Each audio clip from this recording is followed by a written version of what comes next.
Thank you to Father John again for hosting us. And thank you to my brothers and sisters who have helped to organize this Holy Mass today. This is a beautiful opportunity for us to gather as an ecumenical group, which means people from different faith denominations are gathering and standing together for life. Because we know that it is one of our primary protections under the Constitution, that of life, liberty, and the pursuit of happiness. Without life, as the most basic of human needs, there cannot be liberty nor the pursuit of happiness. And so seeing this as a civil right for all human beings, that we believe all life comes from God.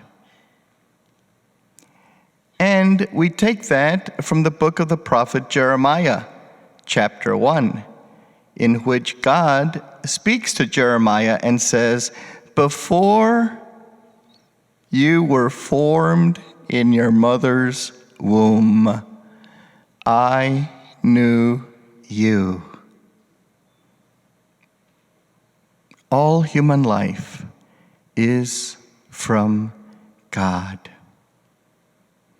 And today, there is no disputing the fact that human life begins in the womb of a woman, especially with the advances of science, the ultrasounds, and all of the other proofs that life in the womb of a mother is a human person. A sacred human person who is destined by God to come into the world and to be a part of the human family.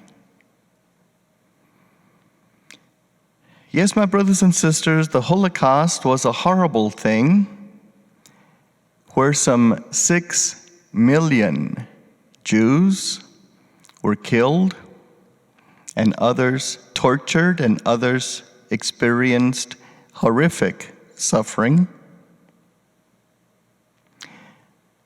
But since Roe versus Wade, there have been more than 50 million aborted fetuses, babies killed in the mother's womb. 50 million plus.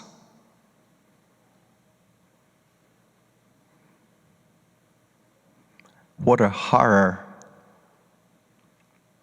and what a scourge and what an abomination to our civil society. Recently, there has been several instances in which we see that a police officer has shot and killed a black man, sometimes defending himself, sometimes it seems that the black man was unarmed. And so the black community has organized and has began these protests, Black Lives Matter. And they're to be congratulated because black lives do matter. But when are we going to organize, and when are we going to raise our voices in a much more dramatic and much more vocal manner to defend all of human life, especially those tiny babies that have no voice.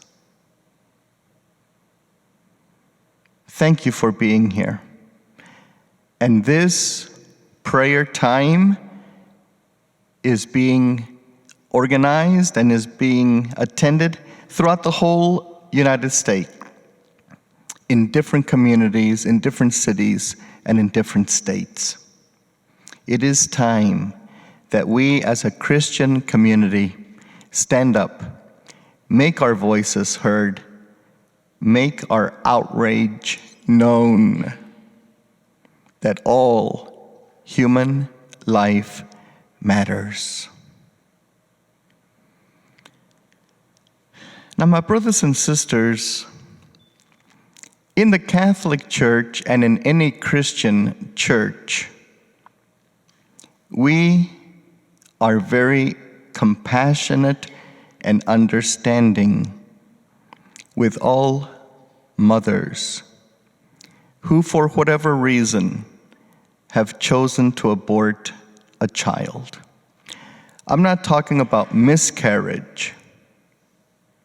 There are some children that are miscarried, but that is a natural process. I'm talking about the deliberate termination of a human life. We can all imagine that those women who choose to terminate their pregnancy through abortion, perhaps they might be pressured, perhaps they're terrified, perhaps they're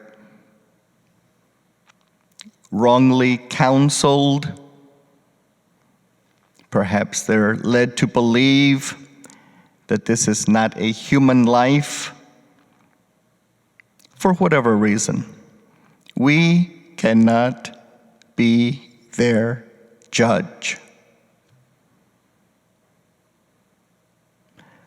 What we're to do is to give them good counsel and good encouragement and good information while they have their child. Once they have chosen to abort, then we want to wrap our compassionate arms around them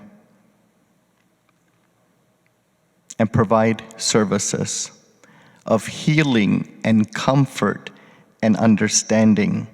For these women who have undergone abortions have gone through a terrible trauma, and they need our healing and loving presence,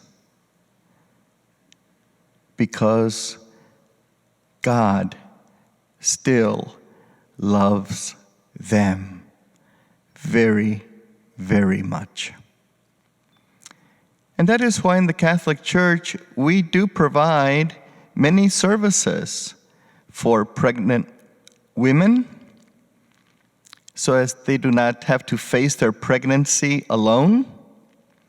One such place is Maggie's Place, where if they need food, clothing, or shelter, Maggie's Place affords them for them. Also the Aid to Women's Shelter.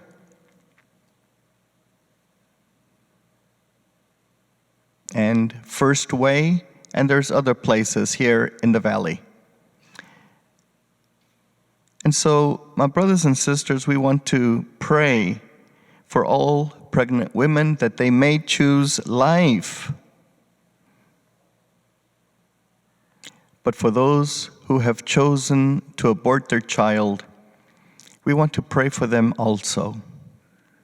And we want to cover them with the compassion and the love of Jesus.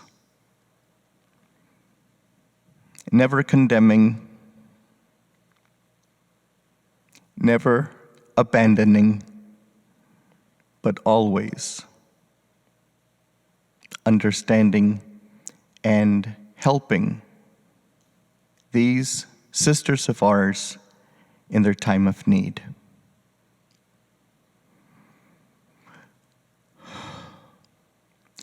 May we continue working together with all of our brothers and sisters from different denominations in this wonderful ecumenical service. May we continue to work together to defend and protect and to speak for those who have no voice, defending the most vulnerable, those children in the womb.